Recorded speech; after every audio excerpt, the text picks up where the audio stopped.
Apparently everybody expects me to start on time because it got really quiet, really quick, right at 5:30. So with that, we will go ahead and call the meeting to order. And if you're able, please rise and join me in the Pledge of Allegiance.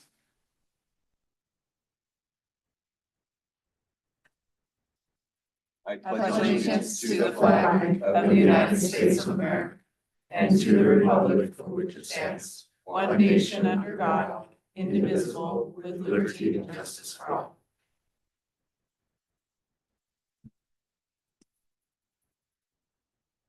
Thank you very much. 1.03 is approval of the agenda. Been motioned and seconded. Is there any discussion? All in favor, please say aye. Aye. Any opposed? Chair votes aye as well. Motion passes. 1.04 is introduction of our Elko County School District Student Board Member, Mariana Medina. And Let me read that. I would like for you to read that, please. Thank you very much. All right. Says, hello, my name is Mariana Medina. I'm a student from Elko High School. I'm in Key Club, Orchestra, and Hope Squad for the school. My hobbies are my double bass, golf, and my job. I've had a good high school experience so far. It has had its ups and downs, but that is normally like most people's school life. I'm a junior this year, but I have thought about college and how I want to leave the school. Before I graduate, I want people to know all of the clubs there are, so when they think about joining a club or a sport, they can. This is one of the biggest things I think most students know. I don't just want the incoming freshmen to know them. I also want the people that are already in the school year to get their opportunity to join the club or sport later in the school year. This is why I want to get to know most clubs or sports for other people to know what they can do to bring joy, not only for themselves, but for the school too. What I want to do after high school is college. And I've been thinking about what colleges I want to attend, of course. I mostly want to stay close to my parents, but I do have a dream college that is pretty far away. It's called Clemson University. It's in South Carolina, all the way to the East Coast. If I don't get into this school, my backup schools I'm thinking about are schools in California and Colorado, which are closer to my family. This is a bit of what I'm like and a bit of my personality that I try to put into the introduction. If you can't tell, I'm a hard worker that loves my community and my school. I do have big dreams that I try to achieve, and I look forward to doing what I can to help out with others and myself to achieve my dreams and help others to take a step into their dreams. Thank you for this opportunity to work with you and the other board members. And I would say welcome right back. Thank you. Is there anything you'd like to add onto that? No, thank you for having me here. Absolutely. Thank you for joining us. All righty, 1.05 is receiving a presentation from the Elko High School HOSA Colors for Cancer. This is a non-action item. Please come on up when you're ready.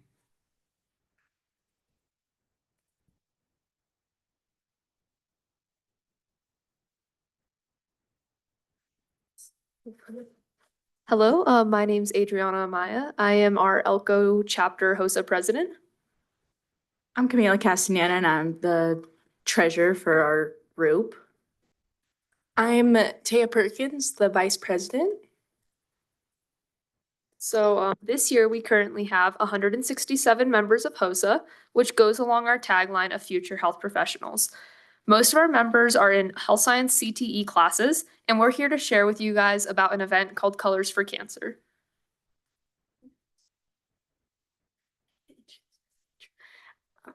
My name is Victoria Salas. I'm the social media manager. So the objective for Colors for Cancer is to raise awareness and funds for cancer research and support, ultimately supporting a local charity. This year, 3 sections of Principles of Health Science did a real-world ad campaign unit plan this year's Colors for Cancer event and branding #EHSC4C. Making and handing out ribbons, designing informative and creative posters, both digitally and by hand, to put up around campus, creating social media posts, and chalking up the sidewalks. We also partnered with the student council to choose the featured cancers and help get the word out. Week 1 was green for liver cancer. Week 2 was pink for breast cancer. This week is week 3, which is yellow for bone cancer. Week 4 is gray for brain cancer. Week 5 is orange for leukemia. And by the way, we spread awareness is by decorating a homecoming float and walking in the parade, which we just kind of walk around by grammar. We hand out candy to little kids. It's pretty fun. Growing our social media account, making fun and educational videos for our peers to see, participating in the homecoming assembly by giving information more about Colors for Cancer, and holding a miracle minute, which was raised by $475.87, was just in that assembly. We also decorated the Centennial Gym for the volleyball pink out games last weekend and cleaned it up after Saturday's game. And then members made a pink breast cancer ribbons for the EHS football coaching staff, volleyball coaching staff and officials, the dance team coaches, and cheer coaches for the homecoming games. We tie-dye shirts designed by our members for each week's color, fulfilling orders of the pink out themes for our dance teams, volleyball, and our JV volleyball teams.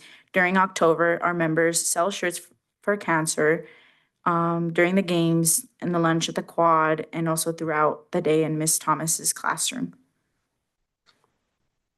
Our aim is to educate the public, honor those affected by cancer, and support ongoing efforts to find cures and provide assistance to patients and their families. So, here are some HOSA organization and CTE health science happenings. It's just some advancements that have been happening as like a whole. One of our members shadowed at Full Range Physical Therapy. We are working to partner with our local medical entities and create real world opportunities. Our sports medicine students are volunteering at football games, helping with taping wounds, getting water and ice, and helping Dr. Wendell and Dr. Eckert. We are working to get our training program up and running to support EHS athletes.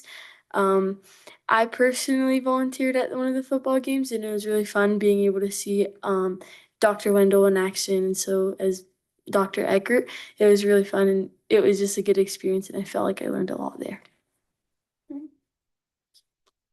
So from the whole Elko High School HOSA chapter, thank you for having us here tonight, and have a nice night. Thank you very much.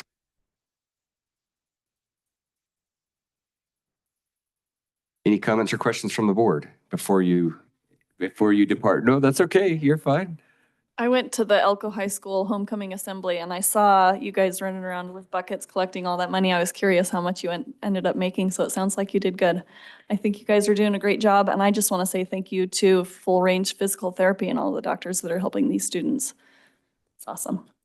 Thank you. And I don't think we have any further questions for the board. Thank you. Anything from the board to our HOSA students? One I had, forgive my ignorance, is what is the acronym HOSA? What is that? So HOSA used to stand for Health Occupation Students of America, but now it's just the name of a club that stands for future health professionals. Okay. Or is it medical No, professionals? you guys keep up the great work. It's amazing. I love Thank seeing you. it. Great. Well done, ladies. Thank you very much. Thank you. Thank you. Thank you.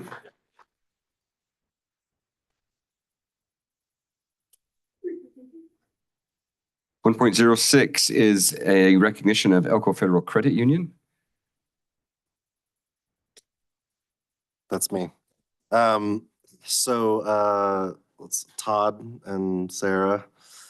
I know you conveniently found the back row, but once you come on forward.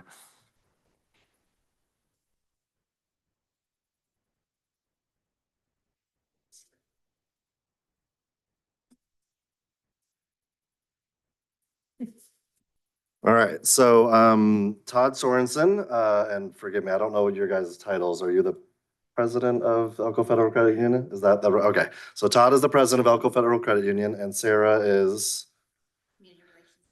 There we go, Community Relations and Marketing. Their real titles are superheroes and just like top-notch community members. And so what we want to recognize them for today is the last 2 years. And you know, I know you can't guarantee anything in the future, but they've kind of verified their commitment to our students and to our staff. For the last 2 years, they've been, them and their board have been generously donating funds to take care of the cost of our convocation speaker. So last year it was Alex Boye with that performance. The performances not only for our staff members, but also for the students. And then this year we had Dr. David Arancibia, who came and inspired all of our staff and students as well that were able to attend there. And so it's, speaker fees are not, it's not cheap. And but what they did was they asked us, they said, hey, what's a way we can both help with mental health or help with just like the building up the staff and the students of Elko County and really having everyone just be able to maybe start the school year off in a positive way. And when I kind of pitched this to them, they were more than willing to jump in. So just wanted to, I know we've put your name all over everything as we've published this, but we also wanted to give you a token of appreciation. So there's a nice little thing in here. So it looks like this, and it's got a nice little stand. You can fight over where it goes. That's not up to me, and so you guys can see it. Nice little plaque or like I said, token of appreciation. I've always said that we have amazing administrators and we have amazing teachers and amazing students, but really when schools are most successful is when community rallies around them, when businesses, when parents are involved, when people come together, that's when really you can start to strengthen what happens within the walls of schools. So really just appreciative for, and you were with Communities and Schools before, so she was literally within the walls of schools helping, and then now she's working with Elko Federal Credit Union and still taking care of our schools and our students. So really love and appreciate both of them and the support they're willing to give. And so yeah, just wanted to make sure to give that to y'all and say thank you publicly, because I know how much you love attention, Todd. So thank you. If they have questions for you or not, that's up to them. So Yeah. I'm walking away. Just quickly, we appreciate our association with the school district. Sarah and I were talking as we received this invitation and very graciously accepted. Thank you to the board and to the superintendent. Elko County School District is probably the largest benefactor of our community involvement as it relates to dollars and maybe even time. Sarah and I will facilitate some financial literacy courses, and it's a blast, honestly. So we certainly appreciate this relationship. Would entertain any questions, if any. Thank you very much. Yeah, no question here. Just a big thank you for all you continue to do. We really, really appreciate it. Awesome. Thank you all. Thank you very much. And And I know, Todd, oh, sorry. I was gonna say, I know, I don't even think he brought up the fact that isn't it Elko Federal Credit Union that lets everybody come to games for free and then they pay that. So I think, I know you guys have done a ton for schools and for our community, and I just really appreciate it. Everybody really appreciates it. Rivalry games are the opposite of mental health, but yeah, we do that too. It gets the community together and yeah. supports It's those also kids. worth It's noting awesome. that they also support like school adjacent organizations like Spread the Word Nevada. They're there to support them. So they're not only helping our schools directly, but helping others who help our schools. It's really impressive how involved they are. We appreciate it. I was just gonna say, Todd and Sarah, you guys are awesome. You guys are so involved in so many things and we could go on for a while, but thank you to Elko Federal Credit Union, and you guys lead the charge there. So thank you. Thank you. Makes Appreciate a it. big difference. Thank you.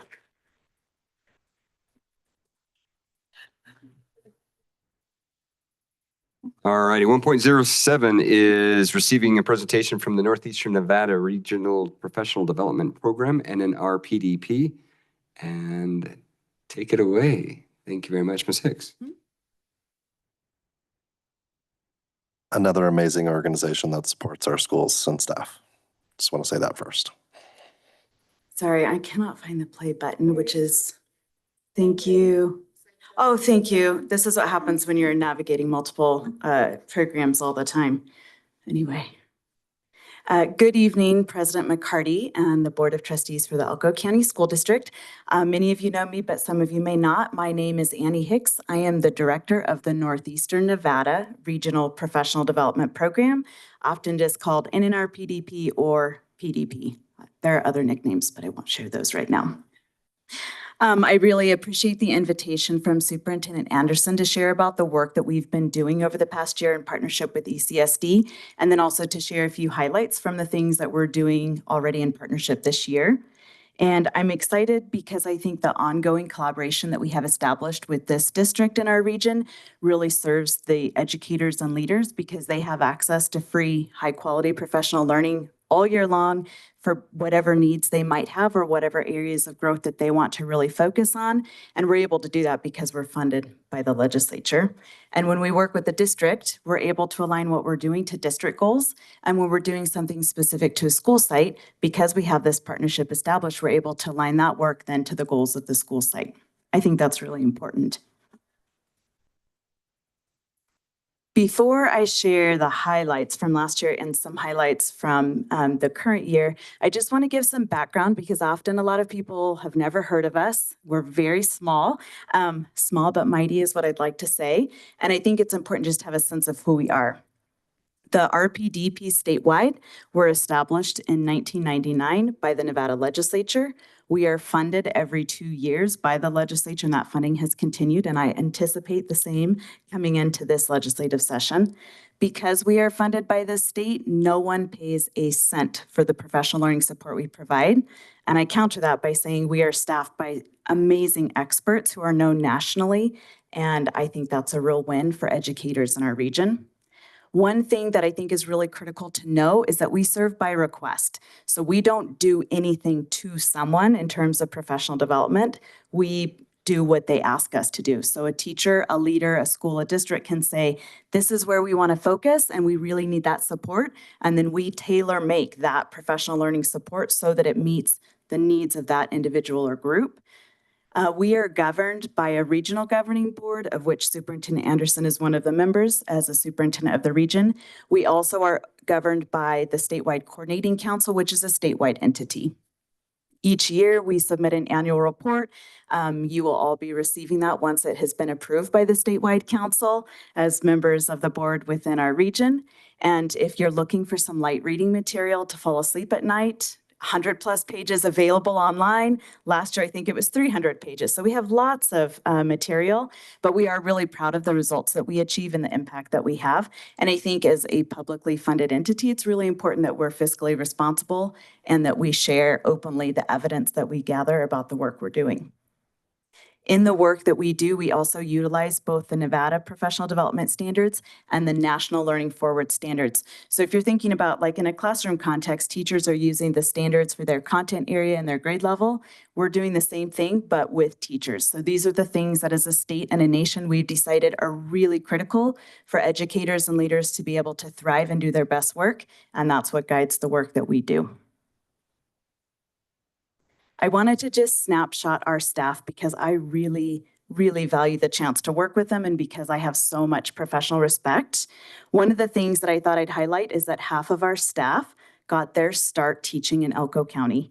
And then at some point interviewed and they were selected to work at NNRPDP. And then we also benefit from staff who come from outside our state and outside of Elko County as well, just bringing in different experiences. So you can see our staff on the screen. And we really are passionate about the work that we do, and we're grateful to be able to serve our region. We have 6 districts, and Elko County is one of those. And you'll see that I have notes. Even though I work with adults, notes are still really helpful to keep me on track. One other thing that I think is important, I mentioned that we serve by request. We also work though in partnership with other entities. So I wanted to be clear that when we are doing professional learning, we work in kind of 3 broad categories. One is that we try to meet district and public and charter school requests for service within our region. We also fulfill legislative mandates. So each time the legislature puts forward new legislation that typically involves professional learning or endorsement, the RPDPs are listed as one of the approved providers. So we do a lot to support educators based on those state initiatives, and we try to be in alignment with those so that educators and leaders have opportunities to obtain additional endorsements or to remove provisional coursework from their license so that keeps them in our state. And then the third area of support is really working with individual or teams. So that can be teachers, it can be a department, it can be school administrators. And we do that through like coaching and mentoring. So they get to determine what the goal is, what they want to accomplish, and how they want to get there. And then we provide the support along the way. When we are providing professional learning support, I'm often asked, like, what does that look like and in what areas? And as you can see on the slide, there are a lot of areas within teaching and learning that we can support based on our areas of expertise. So we can be content specific. We do a lot around pedagogy, which really is just effective instructional practices. That connects back, though, to the high leverage practices in the Nevada Educator Performance Framework, which you all don't have to worry about, but I know every teacher and administrator in this room live and breathe in that world, and so we can support that work. We also work in developing leaders, helping educators develop a strong classroom ecosystem. Our big focus right now across the region is artificial intelligence and what that means in K-12 education contexts. And then we do a lot with our districts and schools to support family partnership and community involvement. Then the licensure and endorsement coursework I mentioned earlier, along with individual and team coaching and mentoring. But let's get to the good stuff. This is what happened last year in Elko County School District. We supported 468 educators, 39 administrators, 19 paraprofessionals, and we developed and facilitated 81 specific sessions just for ECSD schools and the district itself. Huge win in my book. One of the requests that was made by the Director of School Improvement, Ray Smith, last year was to really have a focus on developing leaders and helping leaders to grow and thrive. And so through that collaboration, we determined that we would offer the leadership development opportunities listed on the slide. Leaders had the opportunity to work in a collaborative group through ongoing sessions, or one of the new things that we started last year was leadership coaching, where an individual leader at a school site could say, here's what I want to focus on, and I really want that one-on-one support, and we provided an expert coach to help them with that. In addition, we partnered with the Leadership Institute of Nevada to facilitate an all-day leadership summit that was hosted for our region, and it included individuals from the state, and it was one of the best days I've ever had. Those of you who were there know I was just giddy to see so many different leaders, and leaders including teacher leaders and superintendents. We had State Superintendent Ebert with us, but to see that group collaborating and really thinking about what do we need to do for our students? Where are the needs? What do our teachers need? And how can we meet those needs? And I'll share some exciting updates about that when I get to that slide. In addition, one of the areas that we provide support in this district based on requests from school leaders is consulting support for schools to make their continuous improvement process meaningful and impactful. So those schools can reach out to say, would you help us as we're working with our team to develop our school goals, to determine the data that we're going to use to make those goals, and also to develop an action plan to put those goals not only into motion, but hopefully to make lots of progress towards them. And one thing that I'm very grateful for is that last year, the Nevada Department of Education also released a revised process for districts. And I was honored to have Superintendent Anderson and Director Smith ask for our support in that endeavor as well. And so we've been able to be a thinking partner, if you will, with that district team as they put together your new district performance plan. Another area of professional learning support that we provided across ECSD based on request was when schools would reach out to say, here's our school professional plan goals. Are there any of these goals that you can help meet through professional learning support? That looked very different. Everything from school-wide professional sessions to site-based just coaching, working with teams. But on the slide, you'll see just a handful of examples to highlight what some of that work looked like, again, based on the request from those school leaders.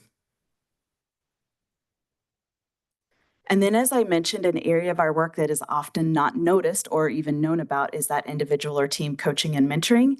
And I just wanted to highlight that last year there were 12 specific requests that we received, and we supported those, again, based on the goals that that individual or group determined were most important.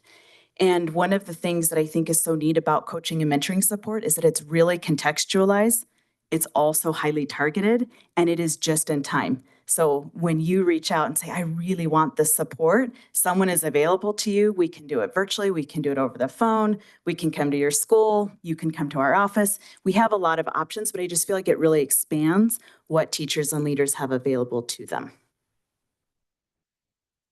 And then one other area that I'd like to highlight is because we are a regional organization, we have a number of regional professional learning opportunities that we facilitate on a regular basis for anyone in the region.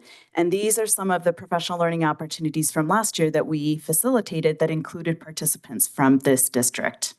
One of the big wins is a new class we developed called Exploring Artificial Intelligence as an Educational Tool. And we had so many requests for it again that we're in the process of developing a second course. And we're also developing a course just specifically for school and district leaders. So we're excited to have those coming out later this year.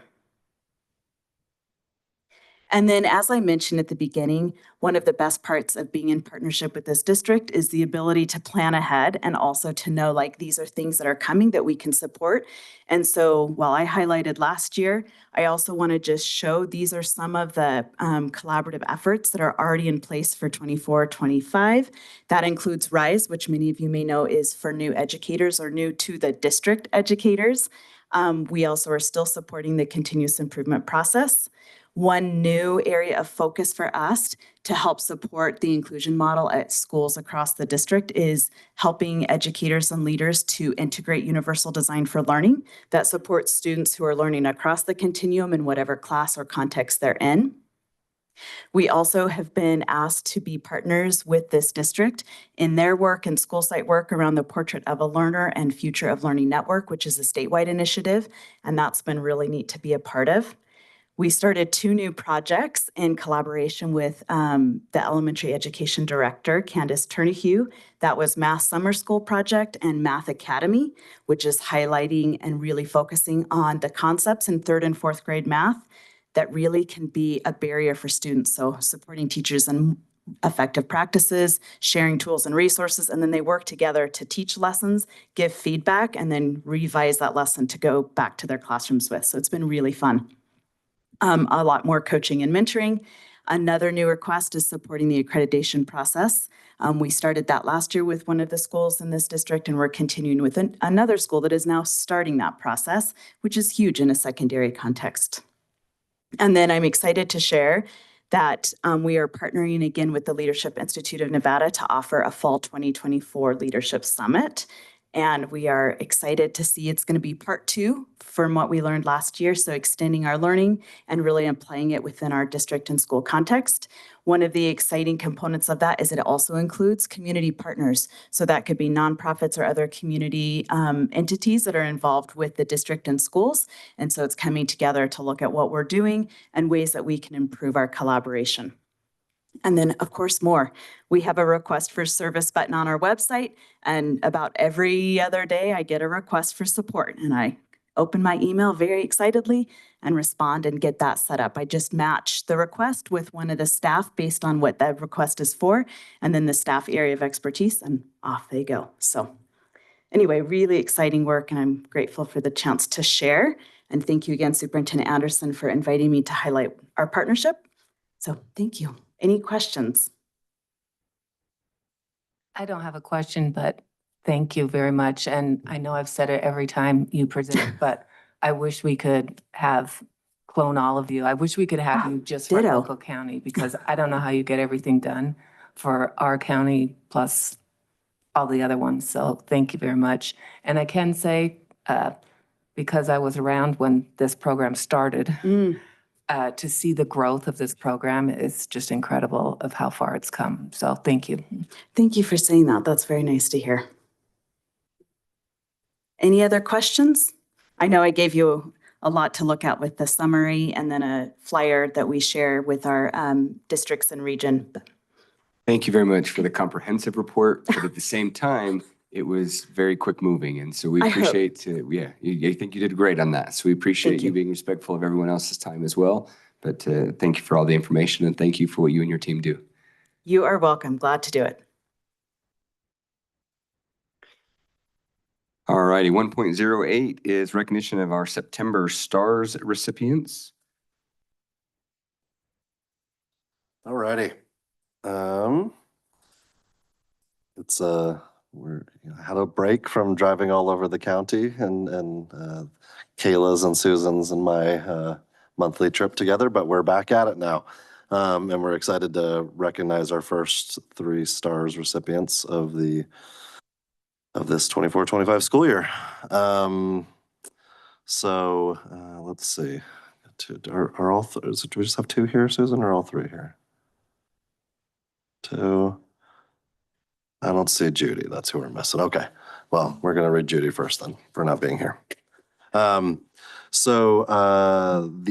first one I'm going to read about is Judy Wintermote. She is she's our teacher who runs the Adult Learning Center just down the street from us here. And she was nominated by someone who wishes to remain anonymous. And this person said the following: Miss Wintermote teaches the adult education program. She is dedicated to her teaching duties and cares very much about her students. Adult education students strive to earn either their high school diploma or a high-set certificate, which is a high school equivalency certificate. She works with students from age 16 to all adult ages. She encourages each of her students to do their best and prepares each one to reach their academic goals. She does everything in her program. She is the teacher, she is the counselor, she is the registrar, she is the academic advisor, etc. The majority of her students have not had the greatest experiences going to a traditional school, and they question their own abilities to complete the program and lack confidence when it comes to their classes. But Mrs. Wintermote meets with each student and gets to know them so she can better prepare them. She takes the time to listen and plan accordingly for her students to be successful. Ms. Wintermote is always supportive of her students and shows each one that there is someone who cares about them. She advocates for her students in need of any assistance and makes sure that they are taken care of. There have been many times when Ms. Wintermote has gone out of her way and out of the classroom to assist students in need. She offers resources to students in need and does so without judgment. All teachers have a special gift and should be recognized every day. Mrs. Wintermote does her job full-hearted and gives it her all. And then they recommend her as a recipient for the STAR Award. So, yeah, that is the nomination for Judy. So congratulations to Judy.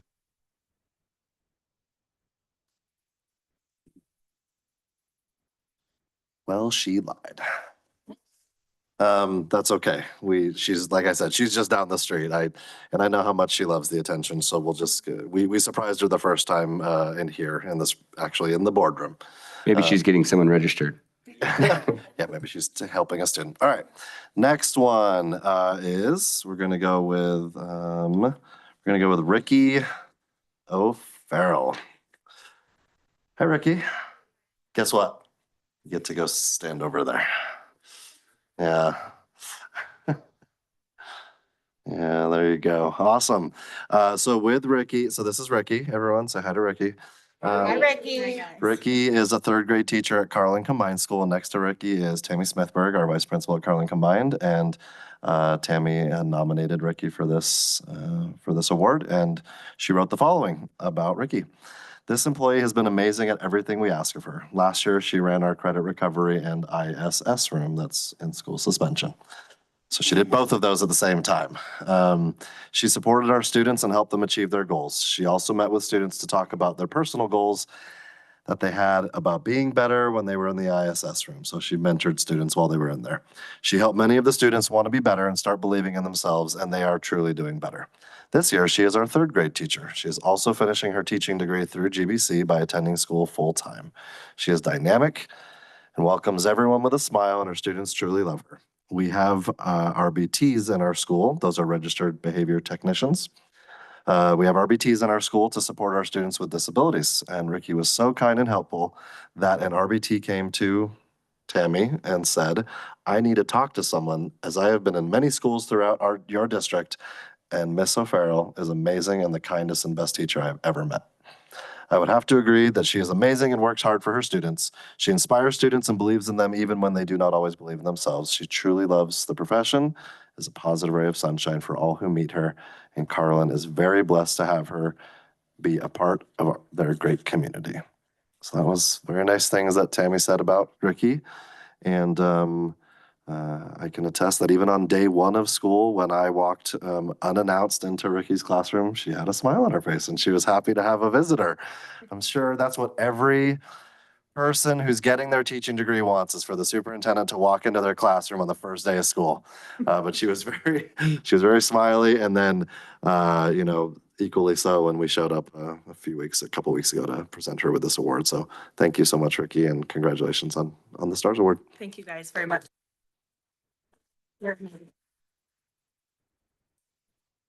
All right. Ashley, coming up.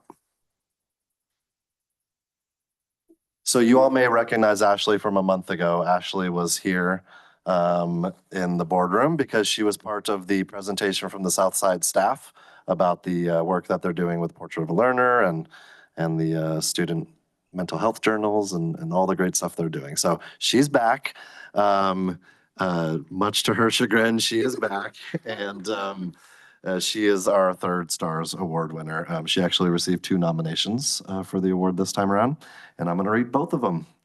And Ashley just loves this. That's like the running theme with almost every S.T.A.R.S award winner, by the way, is that they do not want any attention, or they certainly don't want to stand here in front of you, but she's so fun. Okay, so here's what the first nomination said. It was short and sweet, but very heartfelt. They said that Ashley shows genuine concern about issues their child is having with their studies, even after only knowing her for a week. So this person nominated Ashley after 1 week of having her as a teacher for their student. She shows sincere concern for her students and a desire to make sure they have what they need to succeed. That was very nice. And she was nominated by one other person who said, I am honored to nominate Ashley Meadows for her outstanding dedication and commitment to our school and our students. Ashley consistently goes above and beyond in her role, championing not just her students, but her fellow teachers as well. She has taken the initiative to pilot several innovative programs, including math curricula and the learner-centered framework, constantly striving to enhance her teaching practices. Her passion for social-emotional learning has brought new dimensions to our classrooms, creating a more supportive and nurturing environment for both students and staff. Beyond her own classroom, Ashley is always ready to help her colleagues, dedicating personal time to assist with district-led initiatives. She brings her expertise, energy, and positivity to everything she does, inspiring a love of learning in her students and setting an example for others. Her advocacy for her students is tireless. She ensures that every child in her class is seen, heard, and supported. And whether it is through differentiating instruction, building strong relationships, or cultivating a safe space for learning, Ashley is a true champion for student success. Her dedication, passion, and leadership make her more than deserving of this recognition. And I'm going back into that nomination. I want to point out that where it says, where did it say something?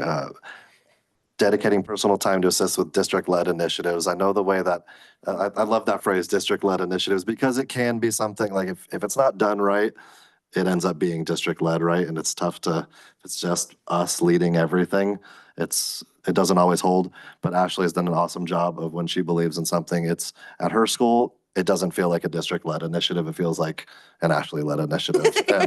And she gets other people on board with it, and it's truly powerful. And so I appreciate her buying into things that she knows are going to be beneficial to students. And just, I mean, you can tell from just being around her right now how wonderful she is, and to see her in her classroom. Her students were all so tickled that she won something, because they already love her. They've been in her class for 6 weeks, and they just love her already. And so it's a testament to what a great teacher she is. So thank you, Ashley, and thank you for showing up and letting me embarrass you one more time in front of people.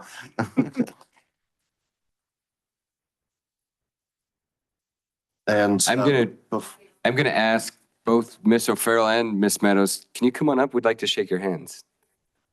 Really sweaty, it was just twisting it a lot.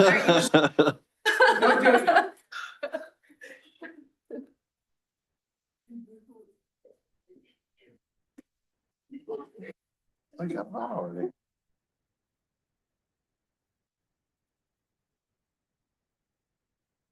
All right, and then I was like, oh, they handed that. That's good. Yeah. Yes.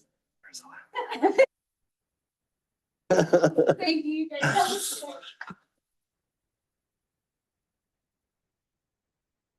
All right. Before I relinquish the microphone, I do want to take this moment also to thank those wonderful community partners who help sponsor our ability to give out S.T.A.R.S awards. So thanks to Leanne's Floral Designs, had an awesome looking fall bouquet that we were able to gift to everyone. And then also thanks to Maverick Gaming, the S.T.A.R., and the Elko Desert Sunrise Rotary Club. Thank you for sponsoring our wonderful teachers. Thank you very much. And yes, thank you to our sponsors as well. 1.09 is input from the public. Seeing none, we will move to 2.01. This is the first of our discussion and action items. 2.01 is receipt, review, and discussion of proposed changes to policy IHF, academic achievement, graduation requirements. This is the first time it's come before the board, so this is a non-action item. And almost all of this is due to legislative changes, correct, Mr. Anderson? Yeah, it's just some cleaning up. This, I think, well, Susan, was this one of the ones you brought to my attention? Mhm. Okay. So IHF, it was last updated back in 2020. That would have been a couple of legislative sessions ago. And at that time, you know, there were all these shifting requirements for graduation depending on what year you were in high school or when you were entering and all that. And so 4 years have passed almost since then. And a real big chunk of that policy was all stuff for kids who aren't even in high school anymore. And so there is one set of graduation plans right now. Now, how long that stays in place with a new legislative session coming up, that's anybody's guess. But for now, we have it cleaned up. So, you know, we took a bunch of language out just because it wasn't necessarily, it wasn't necessary to be in there. We also just got rid of all of the previous, so much of that red line that you see is just getting rid of previous graduation requirements for previous years, and then a few little language cleanups here and there as well. So, and I should point out that the vast majority of this comes from the state has a couple of documents, and I suppose you know, in retrospect, I probably should have attached those here as well. I'll throw those onto the next go around so you can review those. But I know Susan's seen them before because I've seen them in her hand. Brooke had them in her hand today, so you guys found them. But they're much of that comes from just what the state and NRS says about graduation requirements. There are a few things here and there that are kind of Elko County specific. But yeah, that's the majority of what's in there is to reflect current graduation requirements. So I'm happy to answer any clarifying questions or do my best to if anyone has them. I do have one. What kind of courses that you get rid of for the students? Like, what kind of electives did you get rid of that were in there? So we didn't get rid of courses necessarily. What we did do was, so prior to the 22 school year, certain graduation requirements. So for example, it would be you had to have like 4 English classes, you know, 3 math classes. So they had requirements of how many credits were required in what category in order to qualify for graduation. And so a few of those changed. Like at one point there was, you know, one credit of American history, 1 credit of American government, and then a couple of years back they changed it to, well, now it's a half credit of American government, half credit of economics. And so we had to make some adjustments to those because the state said those were required classes now for graduation. And there was also a little bit of shuffling of what counted as an elective versus what counted as an arts or humanities class. And so any sort of course offerings, maybe let's look like at Elko High, for example, if they changed, let's say they maybe got rid of a course, that wouldn't have been due necessarily to changing graduation requirements. It would have been more like because maybe they didn't have a teacher to teach that class anymore. Or, you know, likewise, something could have been added. Like I know we have a Japanese class going on over there this year. That's not a requirement by the state. That's just we had a teacher who was able to teach that, and kind of a fun class to offer for people who are interested in learning some Japanese. So that's the only one that was really like a major change to what we had before and was a requirement was how we were running the computer science or computer education credit and the financial literacy credit. So those things shifted quite a bit. And we kind of had to really changed practice on how and when we offered those courses. But yeah, most of it isn't, it wasn't like, hey, we're no longer teaching American history. Like that's still an option. It's just what qualifies to fill a category, if that makes sense. Thank you. Yeah, great question. I have Please. a few things. On page 7 on the red line, and I'm just curious. On the right-hand side, it's AP Government, and then it says Government/Economics. Does it have to also include financial literacy from the left-hand side to the right-hand side, or does it matter? I didn't know if that Sorry, I'm mattered or trying to not. find the page Am I you're, making sense? yeah. Oh, Or does economics Yes, include so- the financial literacy? so yeah, economics and financial literacy is one semester course. So those two go together. So that says that on the left side, but on the right side, then it says AP Government will encompass the full credit for American government/economics. Does it need to say and financial literacy on both sides? Since you have it on one side, do you need it on the other side? That was probably just for the sake of brevity because maybe economics, I guess in this situation is standing for economics and financial literacy. I hear what you're saying. Yeah, the full year of American government AP covers the American government half credit and the economics and financial literacy half credit. It's just written out as economics and not the full length Okay. and financial literacy. I can certainly add that if we'd like that for clarity's sake. I just didn't know if it needed to be there, so that was just. I don't think it's a bad idea to add it. Yeah, that's great. And then on page 8 at the top, it says student that integrates Algebra 1, it should be study, the course of study. Page 8, sorry, I was writing down the previous one. At the very top, where it says student that integrates algebra, it should be study. Yeah. And then on page 9, and I'm just asking, where it has, it would be 2A, from the Board of Regents Handbook, Title 4, Chapter 16. Will that always stay that way? Meaning if they decide to change it and then it becomes, that information is Title 3 in Chapter 13, does that mean we have to change the policy because of that? I mean, you would have, it might be like a language cleanup thing you could do. I just didn't know if it needed to be that specific, so if it would change somewhere along the line, we don't have to change a policy just because of that. It doesn't matter to Sure. me one way or the other. I don't know how the rest of you feel. It's not. Make a note about it. I'll check into it. Okay. And then on page 11, and this is just a matter of wording, like it has use of computers, but everywhere else we use computer science, education, and technology. Mm-hmm. Yeah, it was redlined everywhere else as use of computer. So yeah, we just need to make it consistent there. Yep. And then, and these are all consistency things as well. Page 11. I think,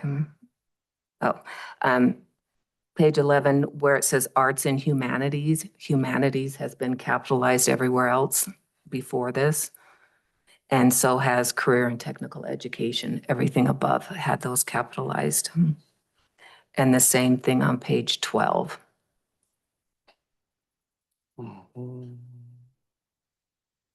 And same with the computer, first page 12 as well. Yep. And then on page 14, the 5th paragraph. 2, 3, 4, 5. Yep. College readiness. There's a comma between the two and it should be a period between the two sentences or a semicolon.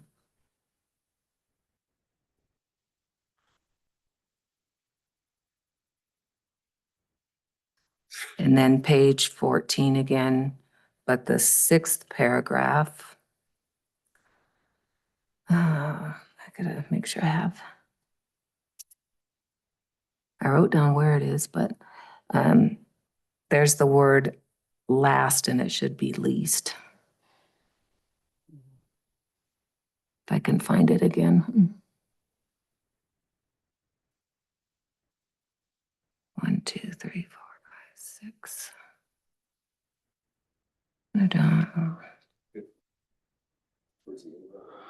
Oh, Yeah, for at on least B, 120 sorry. hours. Yep. On B, yeah. And then on page 15, the first paragraph, a list of approved courses is available upon request from the school guidance counselors instead of for, I'm assuming. I'm sure it is. I'm trying to find that one. You said on page 15? Yeah, just at the top. Select courses Oh. taken from GBC. Yep. And then on page 15 still, but at the bottom of the page, where it says awarded for 360 hours, there's an extra space in there. Yep. And then on page 16, the first paragraph, there needs to be a period at the very end after policy. And then I don't know if I misunderstood it. The last paragraph, the last sentence says final exams and end of course aligned courses. I thought we were doing away with end of course things, or am I just misreading it? Maybe I'm just not understanding that sentence. I think what that's saying is courses that used to have end of course exams. So replacing those are final exams. And so they're just saying that those courses that used to be aligned to final exams or to end of course exams, that those final exams will still will be created following certain scoring guidelines. So even though it's not official state end of course exams, that they'll be created using a certain expectation of scoring guidelines. Okay. That's how I read that. Okay. That's all I had. Sorry, that was a long one. That's No, it? no, that's good. Just kidding. Thank you for being so thorough. Any additional comments or questions back for our superintendent before this comes back before the board for final action? Go ahead. I had some questions and had some answers, and I liked the wording of it better. So on page 10, under requirements for adjusted diploma, it says students enrolled in exceptional student programs. I feel like that needs to be changed to special education programs. Yes. And then also, if you go down, it says let me see. While you're looking, I'll also add in that saying that, so that first sentence where she's referring to, so it will say, it's recommended that we change exceptional student to special education. And then where it says the Nevada proficiency examination, that's not a thing anymore. So we'll say, it'll say something that I had it written down, but I forgot it. It'll say something like state summative assessments, something along those lines. And that takes care of the things that I had asked questions about. If they reword those, that pretty much covers everything I had in there. I just had one question as far as math goes. We have a lot of students that like to take consumer math. And, we've got pre-algebra listed as one of the options as fulfilling a math requirement.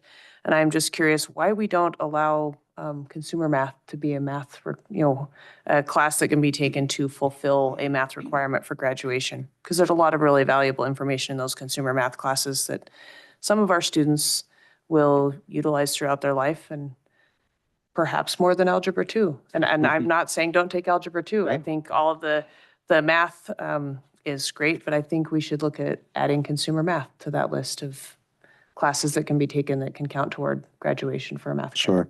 That's a little bit of a point of contention that we don't have a clear answer on. I've actually put a request in for a call from someone from NDE, to get some clarification on that before the next board meeting to see if that's an option. I think we have been working under the assumption that that is not an option. It's not just something that we're opting out of, but that it doesn't work for graduation requirements. So we just want to verify that that is an allowability and then see how we'd proceed from there. So on the radar already too. I had the same questions to him also, so I'm glad you asked that question. And agree that it should, if we could, I would like it to be one that they could earn a credit for. Thank you. Any additional comments or questions for the superintendent in regard to this policy? All righty, then we look forward to having it come back before us at a future date. 2.02 is receipt, review, and discussion of possible deletion of policy IKE miscellaneous starting date for school. This is a non-action item as well. All right, so every 2 years, or pretty much every 2 years, we go through a process of calendar creations for the next, we call it like the biennium basically for us. I think so we have a policy that currently, and it's this one, which dictates the always and forever starting date of school. I mean, it says except when otherwise specified, but I think there's interest this time around in pursuing some calendar options that would deviate from this. And so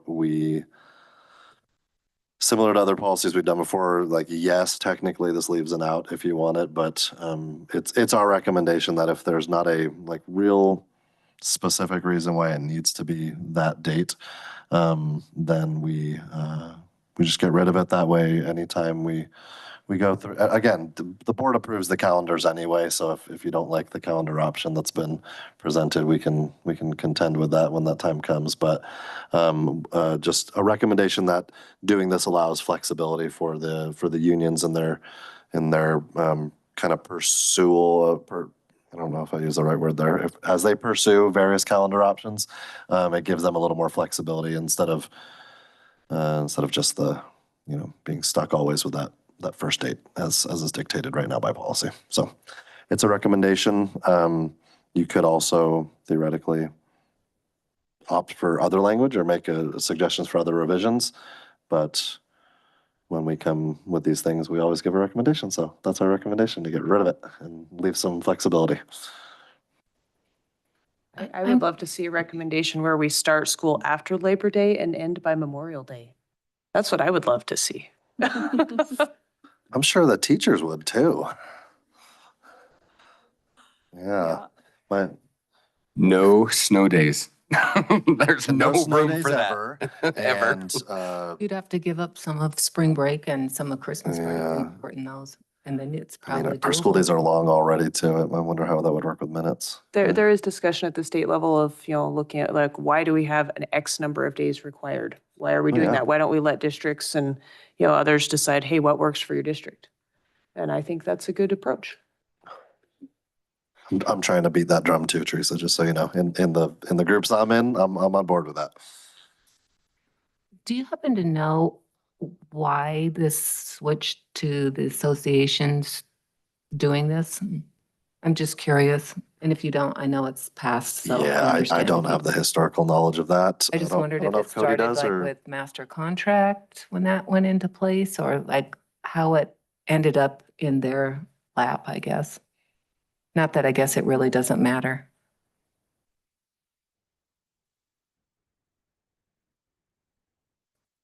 I think it's long enough ago that Yeah. it's probably.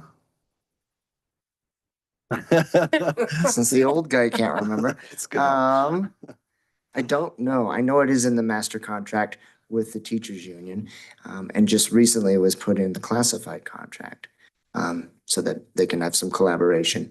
And as a courtesy, they reached out to the admin association as well, so that all of our employees can assist with this process. But I could probably go through files, because I've been in my office, you've seen piles. You don't need to go Find that it. far.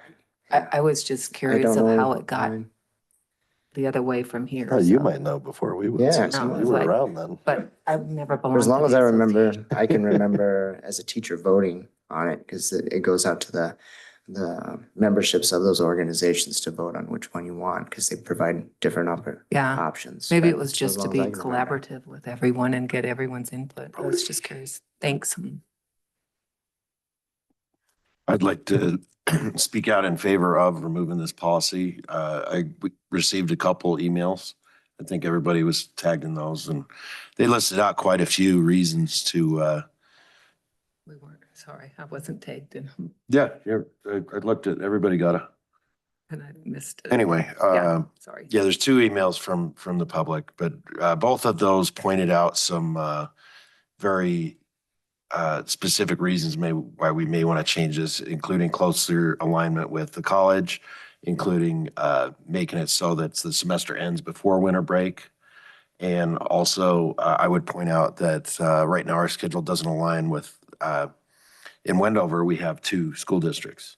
And the Utah side is on a different schedule than what we are. And I'd like to see that a little closer. And by moving things back, that would do that. So I'm absolutely in favor of looking at some changes there. Yeah, those emails, Susan came in at about 2:40 and I see 'em. 5:10. So Yeah. yeah, if you Thank haven't you. checked your emails recently, you wouldn't. And I didn't get those. I if someone else has forwarded them. the Okay, one thank to you. I was driving. Okay, or I thank would've you. forwarded them. When I realized. Yeah, I appreciate it. Additional comments or questions? I do have a comment. As a student, I honestly think it would be a better idea to have what we are, like, the starting date to have is just to be what we have now, because I feel like it's easier for me because then I realize, oh, this is when we get back to school. This is when we can have a little bit more time, basically, just to, realize school's about to start and get that schedule ahead and everything like that. So if I may to clarify, are you saying it's best to have a specified start date, or are you saying you want the specified start date to always be the Monday preceding Labor Day? I'm saying that it should be preceding Monday, so it's like after.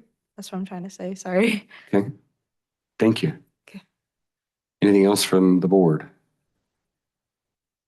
All right, I'm going to throw my 2 cents in then now. Yes, I agree that there should be flexibility. For years, even before I was on the convention board, I'd been asking the district, can we please get graduation away from the week of Mine Expo? Because that really is terrible. When I was attending college classes, can I please have the college classes line up with the kids' breaks? Because when I was doing both and still had kids in there, it just didn't quite work. The college can't adjust apparently because of NSHE regulations, so it would fall back to us. I love the local control option. I think local control is almost always best, and I hope we can get there. I am worried though about just outright deleting it. I think that the collective bargaining units have done a great job of being collaborative, but the community also holds us partly responsible. And if we don't have any say in that, then I think that may be something that we're giving away our responsibility, that the community already said something on that. My problem is that I don't have language to suggest as a change. We can simply say we're policy-wise giving it to them and leave it at that, so that then we still have that policy there. We can also delete it and then just simply bring it back at a later date.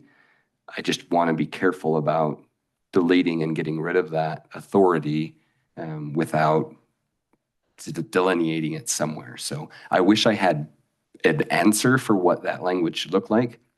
I think it's hard to not have a specific date. But again, if we're giving the flexibility and then we say, oh, we're just going to move the date, it takes away that flexibility and simply says, now you will do it this way. So probably not the right thing to say right before an election, but I'd also be fine with year-round school because I think those breaks work better. But to Jeff's point as well, and to one of the people that had responded in here, if there's a way to either define ending date or perhaps semester dates in the policy, that may be better, because I think that oftentimes is the bigger issue of when are we taking those breaks or when are we ending school. We also have to keep in mind the heating, ventilation, and air conditioning abilities of our schools, and giving it free willy of, do whatever you want, then that's a little bit issue. So your turn. Yeah, so a few things. Number one, something to consider is that not every one of our schools has amazingly functioning air conditioning. So that's definitely a topic. But that's a topic on either end. That's whether you start earlier in August or you go later into June. Like either way, it's the front end and the tail end of when it's hot. And so that's something to consider. I think that, yeah, if you wanted to think about a potential type of revision, you could just set like guardrails basically and say, no earlier than X date or X, second Monday of August and no later than the second week in June or whatever. Like you could put some sort of wiggle room, I guess, so that so when they propose, because they usually propose 5 or 6 different calendars to their memberships, it gives a variety of options. So that doesn't relinquish all control, but it does set some guidelines.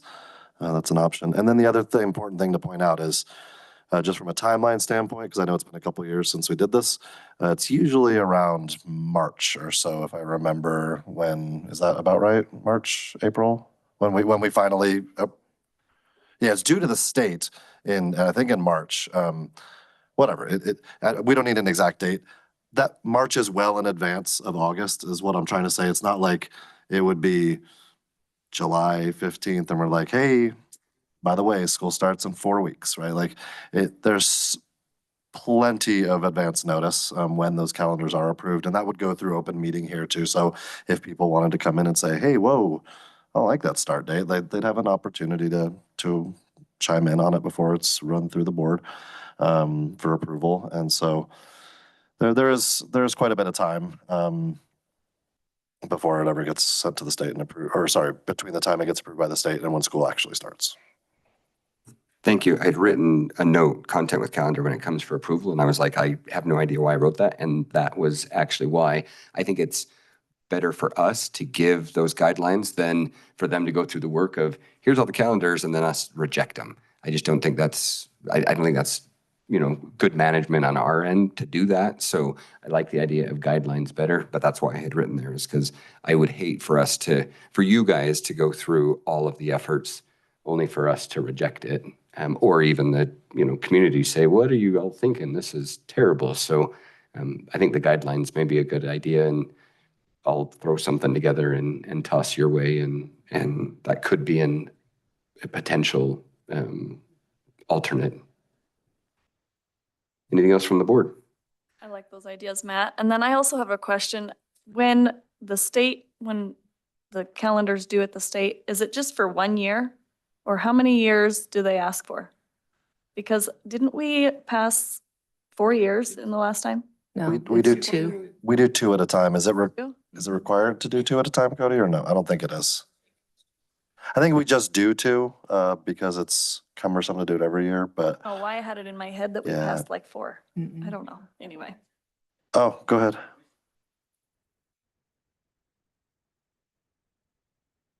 Oh. That is why. Yep. Thank you. Yeah, now it's making sense. All right, thank you. If there's nothing further then for direction towards our superintendent on 2.02, we'll move to 2.03, which is receipt of our central office department updates from Ms. Stalky and Ms. Cox.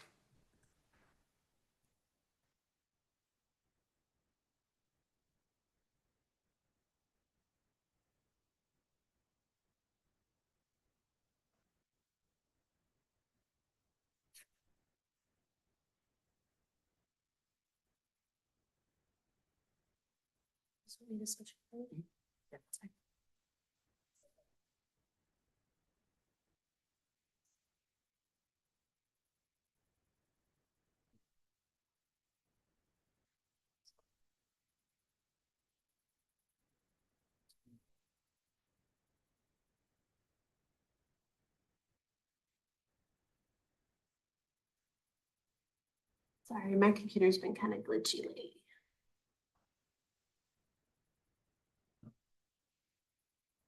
We'll blame Mac. Because that's the right thing to do, is the guy that controls all the technology. Let's throw him under the bus. Right. I'm expecting the voice from above to say.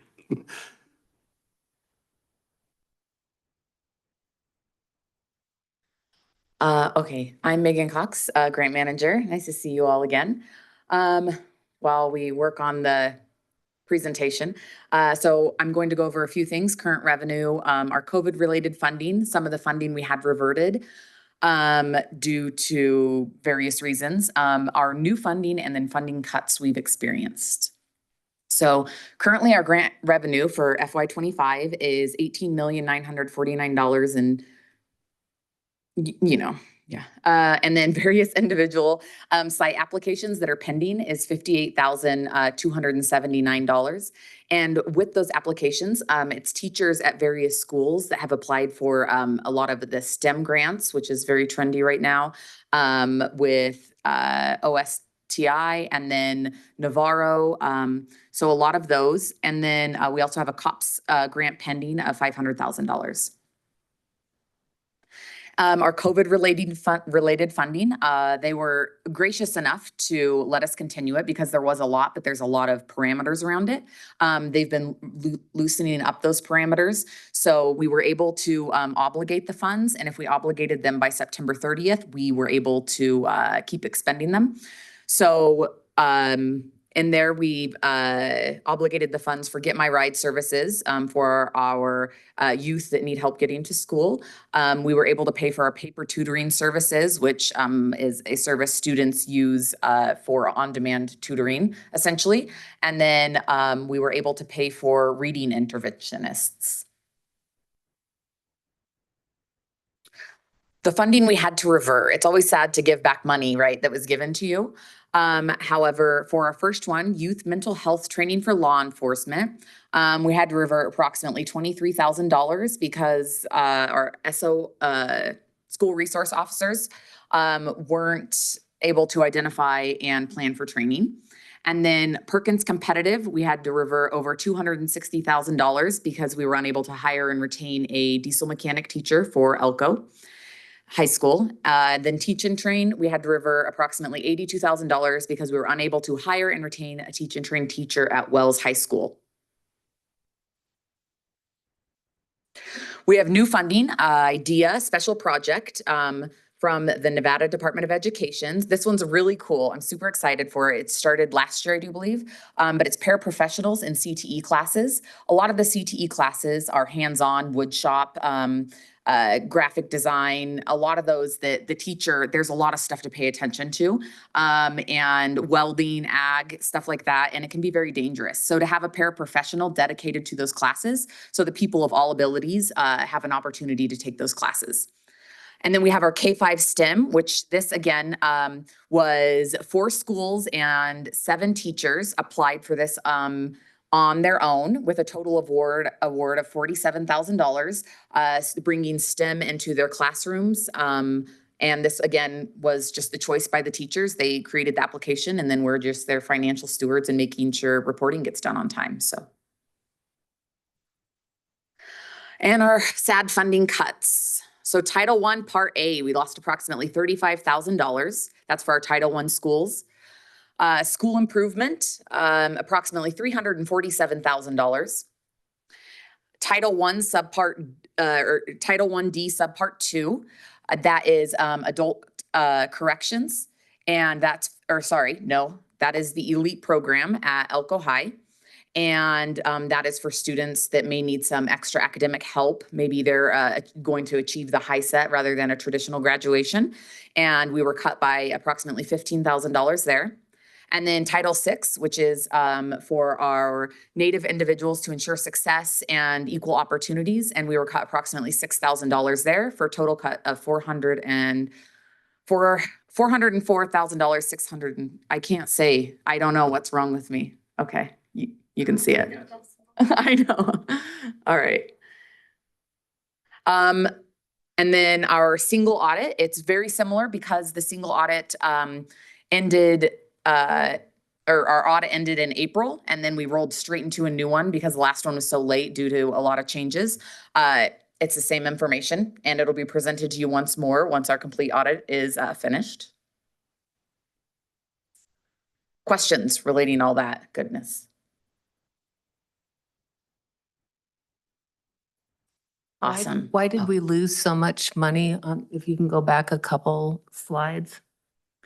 Yeah, on mostly title funding. Actually, it's all title funding. That was due to a federal distribution. So they basically had a big pot and they had to divide it up differently based on needs in each state and then in each district. So there were more kids in other areas and less kids in other areas. And so it was just divided up differently. And Nevada, I guess, has less. Yeah, is census data. And it's based off census data. And then the largest cut is that 1003A, the school improvement grant. And why that one is so large is because there's a hold harmless clause within our Title I that they can only cut us so much. So in order to keep our funding levels somewhat sustainable, they had to pull from the 1003A program to fund all the Title I programs within the state. Historically, what is the, if I may, sorry, Susan, go ahead. historically, what is the 1003A funds? What does Elko County School District use those for? So currently we're using it for, and I'm gonna forget the acronym, SCIEI. And That's the learner-centered framework we're doing with all of our schools. Does this put that program on pause or? no, we're continuing, and we're gonna be supplementing with a little bit of our Title I money, and we might have to supplement with some general fund money as well. So we're gonna see what our carryover is from our FY '24 Title I, and we're hoping to use that to keep the program going. Great, thank you. Additional comments or questions? All right, thank you, Ms. Cox. I would also point out that the learner-centered framework like ideally, the goal is to become self-sufficient in how to carry out that work and not have to continue to, I mean, as much as we love our partners, at some point we want to be able to do it ourselves. And so, you know, the hope is we can sustain it financially through to the point where we can kind of handle it on our own.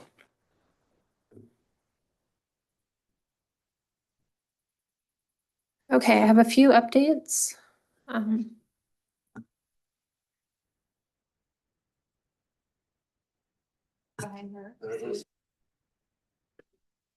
Mac, I don't know if you heard that question, but if there is a way remotely to put the display on multiple screens, that would be great.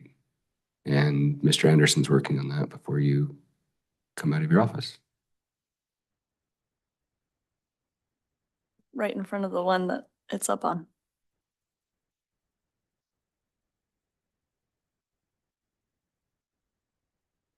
I'm not using the podium computer though. I'm logged in through There we are. Zoom. Thank you. Okay. Thank you. Okay, so we have another retirement. Our accounts payable, Linda West, who's been so valuable to us, she's gonna be retiring at the end of November. We're sad to see her go, but happy for her. So we have been having interviews this week to get a new replacement. So that way we have about a month of overlap so they can learn everything that she's been doing. Our payroll office has been completely short-staffed to the point where it's been overwhelming with them with a 4-day school week transition with SB 231, all the changes. So we are getting an additional payroll tech position. So that position's been posted this week and hopefully to have somebody in there within the next couple of months.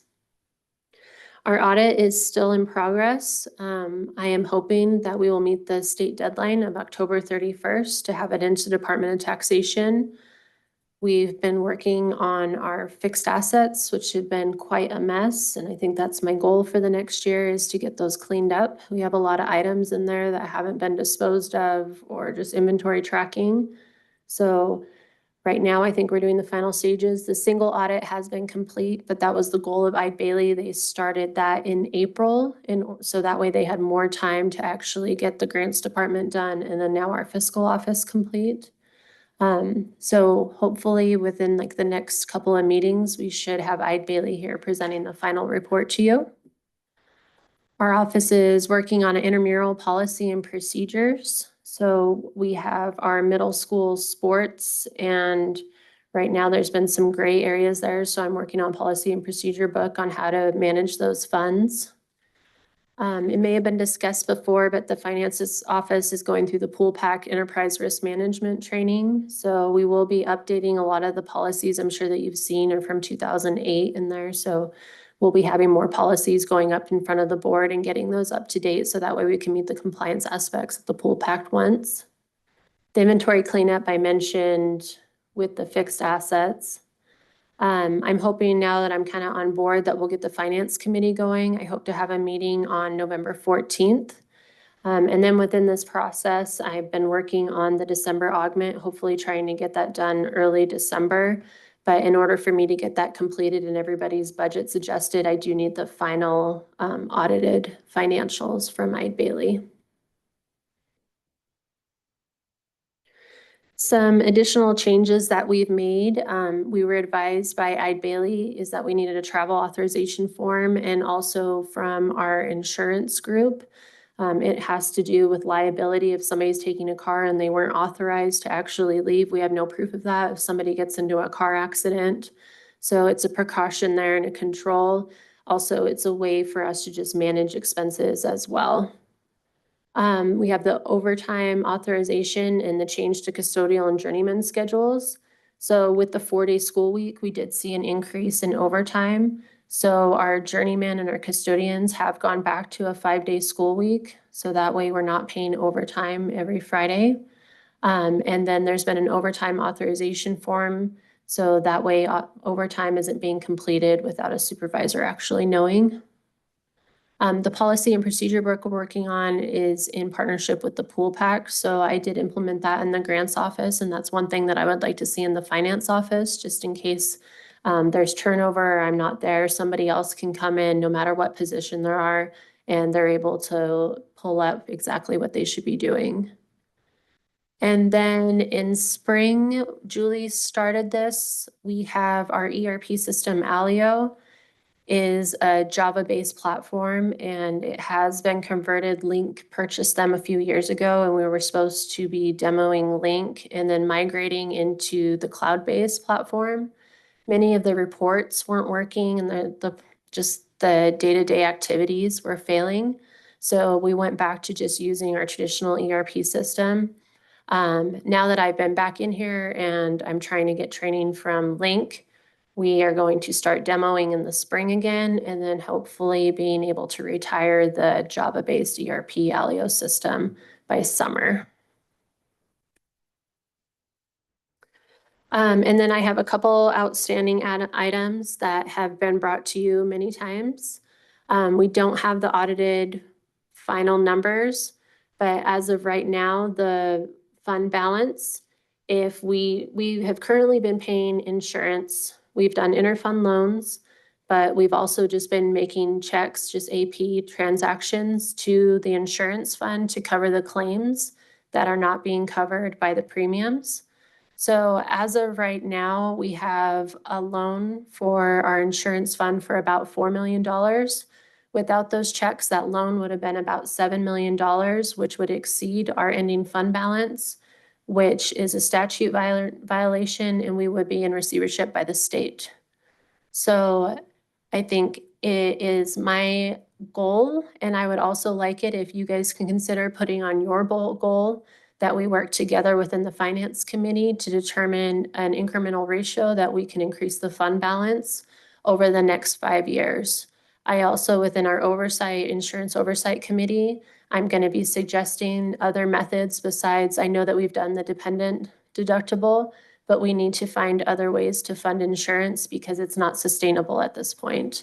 We do have the ability this year that we could pay off that loan, and then our ending fund balance would go to 2 to 3%, and we would be fine. But the way that we're going, if we continue with the interfund loans, we're not going to be able to pay that off. So I'm requesting that a board goal for increasing fund balance, and then if we could work with insurance oversight committee and with LP to determine what other ways we have to fund insurance, whether it be a 5 or 10-year goal, but we need to get back up to where we should be on funding that.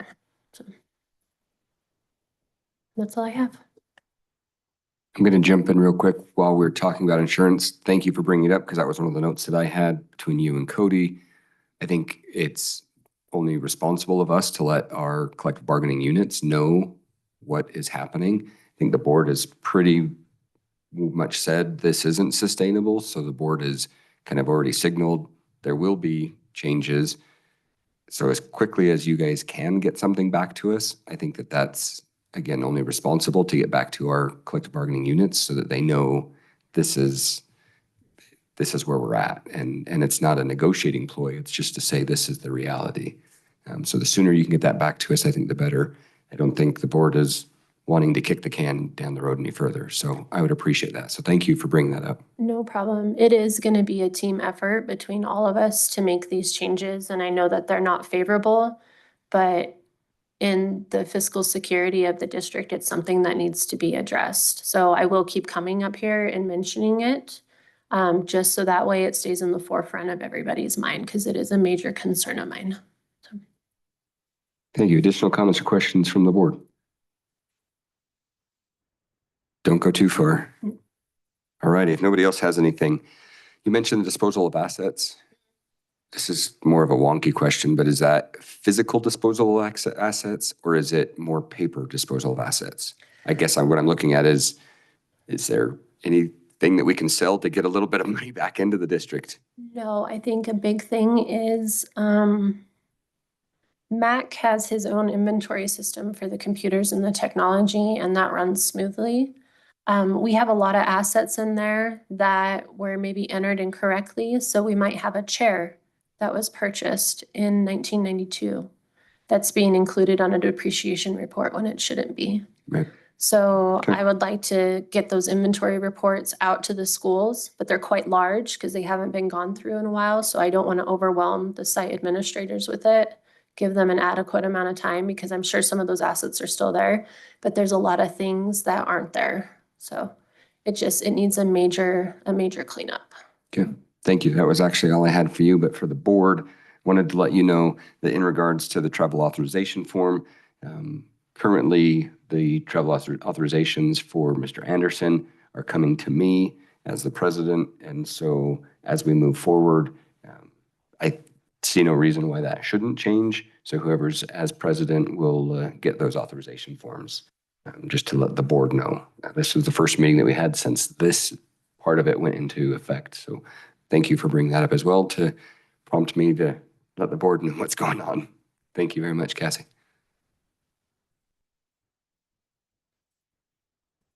All righty. We'll now move to 3.01, which is the consent agenda. Before we move, oh, go ahead. Go ahead, Jeff. Oh, I was just saying move to approve. Okay, there's a motion. Is there a second?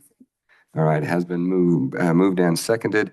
And again, I just wanted to let folks know there's a whole bunch of changes in there. Most of them are fairly minor.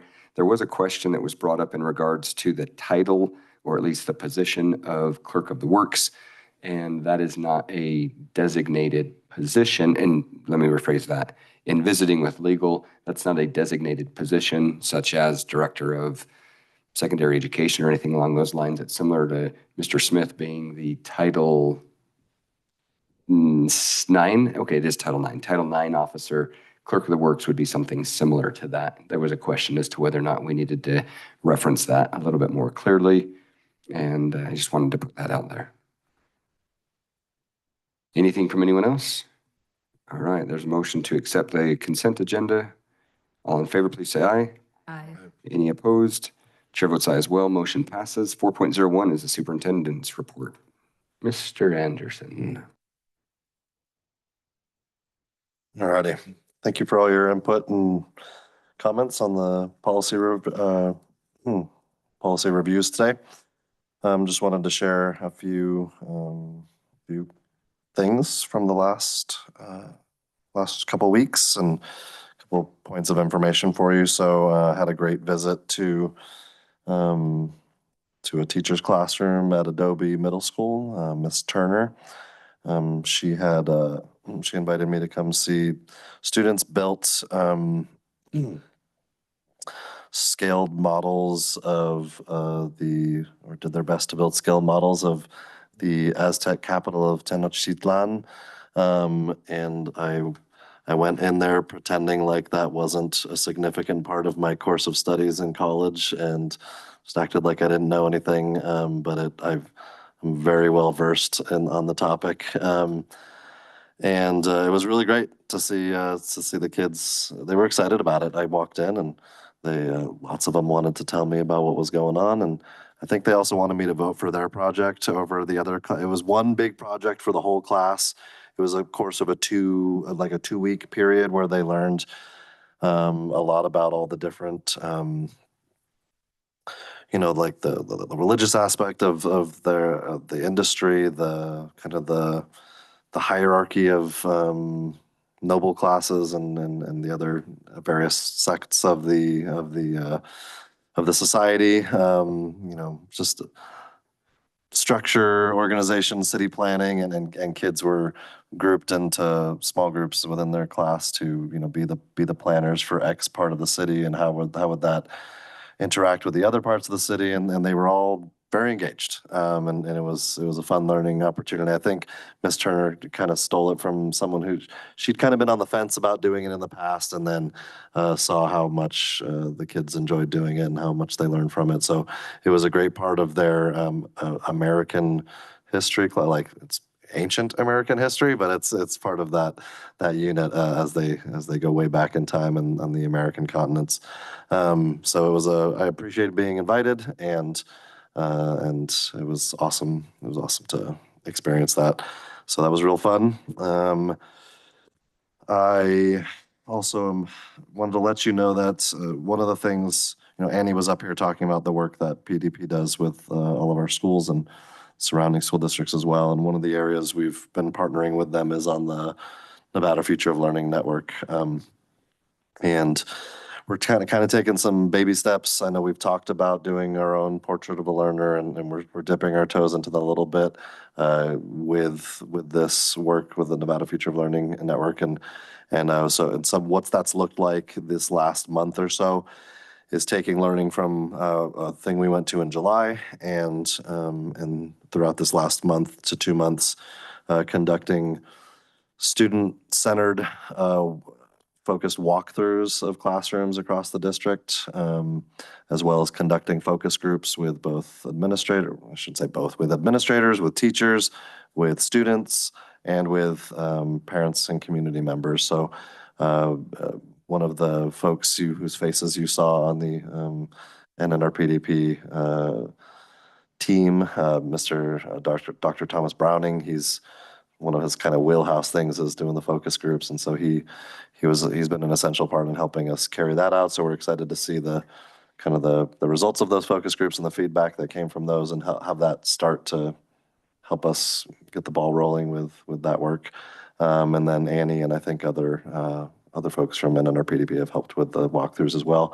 And then kind of the third prong of that work that we're going to be reporting on this Friday was the gathering of important and relevant data and artifacts that we have in our, whether it's the Nevada report card or in-house things we do, just kind of trying to get a big picture of what purpose is our school district serving right now for our students, and eventually, obviously, taking that down the path of juxtaposing with what do people want our school district to serve, and the purpose of education. So getting the voices and opinions and feedback from all the different angles is going to be very important. So we're going to expand that work moving forward, but this was like our little test run with doing some of it, and we'll get to report on it, hear what other people across the state are doing with the same type of work, and then expand upon it moving forward. So that's been going on for a little bit. Haven't talked much about it, but want to let you know that that's moving forward.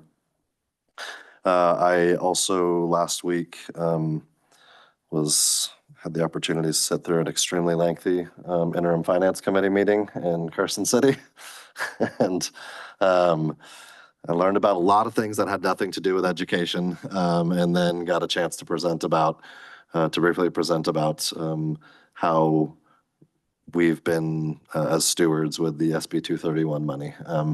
And so they're aware of how we've distributed it. There were no concerns or questions with how we're doing, and we'll continue to provide that to our staff for the course of this fiscal year.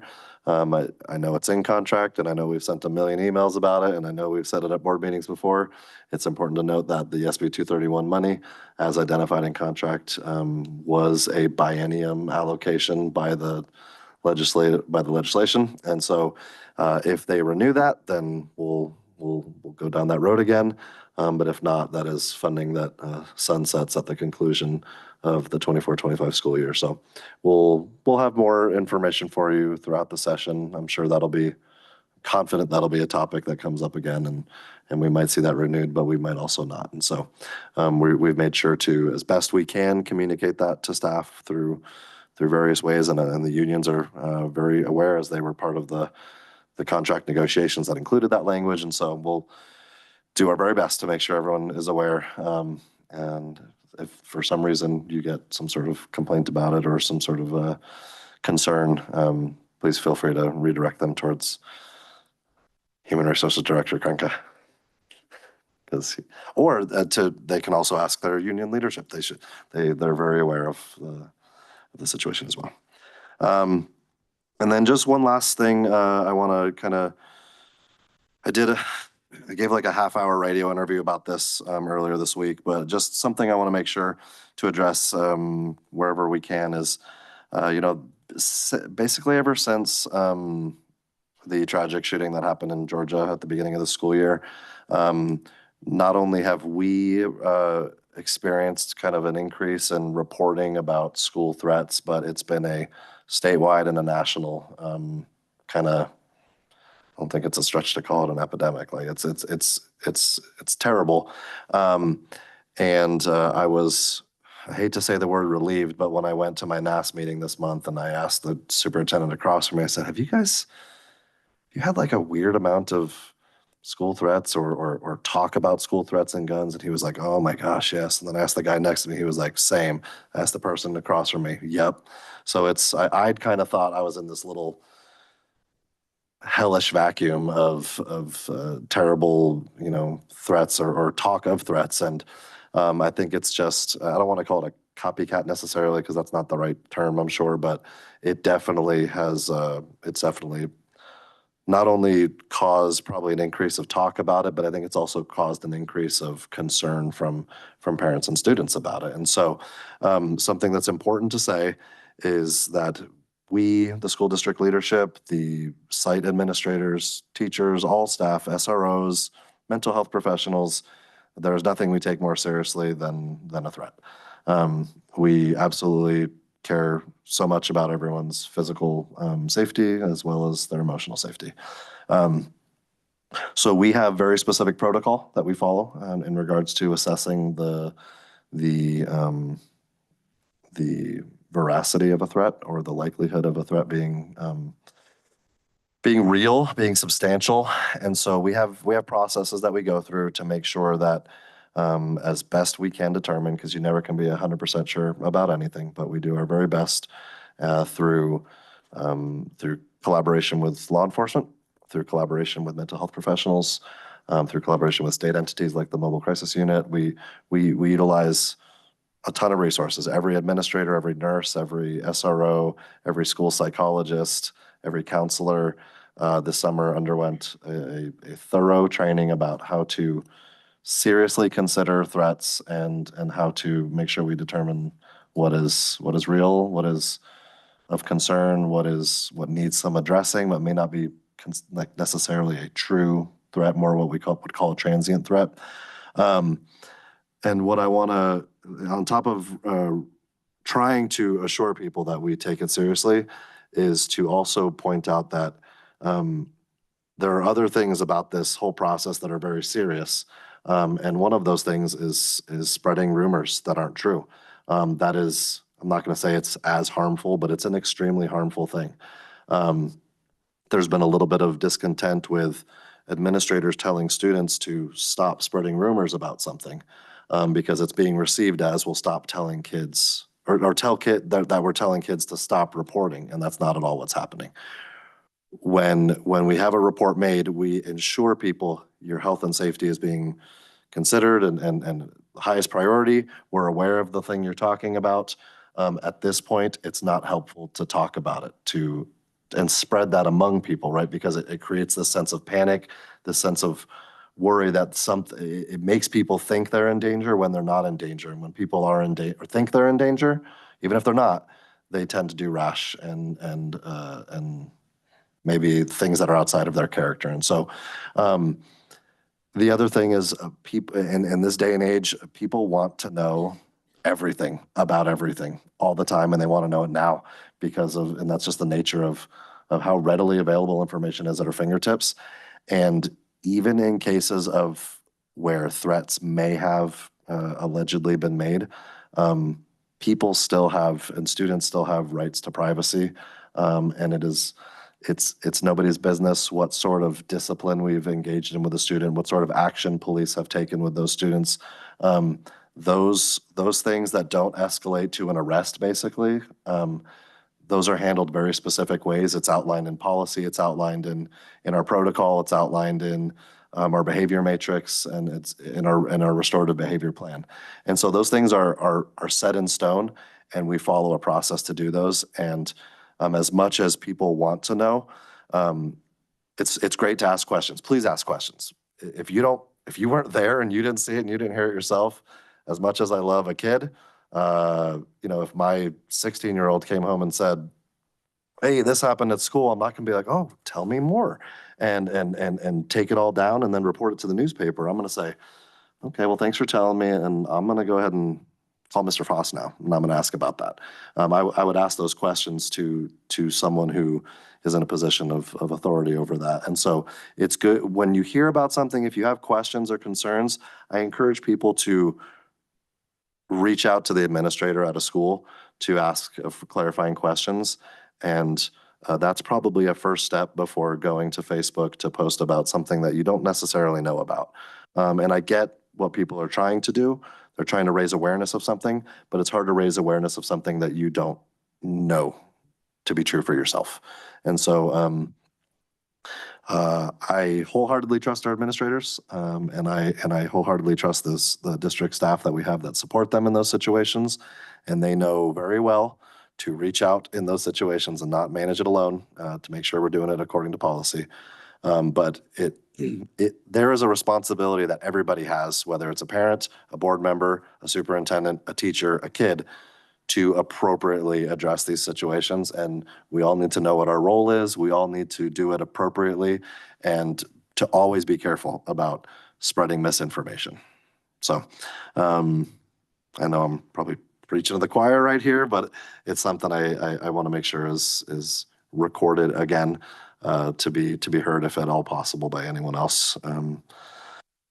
And I'll follow that up with, I'm really proud of, because we've had a few situations, and I'm really proud of the way they were handled. I don't want to say no complaints or no suggestions for improvement. There's always something you could do a little better here or there, but on the whole, all of the situations we've come up against at the beginning of this year have been handled magnificently. And if someone has a question or concern about how it was handled or why the way it was handled the way it was, just call and ask. You can write an email. You could ask your local administrator. We'd be happy to help try to explain that. And I just talked for a long time. So that's the last thing. And unless someone has a question for me. Comments or questions for our superintendent? I do. There's some classrooms that I know of that don't either have a lock on their door or like they can't close their blinds at all when there is a situation like that. And I want to know if you have any solutions for that, for when there is an activity that's going on like that. I would say that there should not be a door anywhere that doesn't have a lock. And so if there is, I guess you just gave me an item to mention at, we're meeting with all the administrators tomorrow. And so I will bring that up with everybody, because there should not be one door that can't be locked in an emergency. That's not safe, and that goes outside of our guidelines. So thank you. And then as far as blinds go, I mean, yeah, we can, that's something that can be taken care of as well. Okay, Thank thank you. Yep. I'm going to just jump in there a little bit. I know that there are some doors that may not have a physical lock, but that doesn't mean that there's not ways that the teachers or the educators have been instructed on how to secure the doors. Because my sister happens to be a teacher, and one of the rooms that she had didn't have a physical lock, but she knew very quickly how to make that door inaccessible. So just something else to consider. That That's true. that's not necessarily to say it's not important to have a lock, but there are ways to secure the doors that I know the educators, some educators, if not all, have been trained on. So I hope that helps, Mariana. Thank you.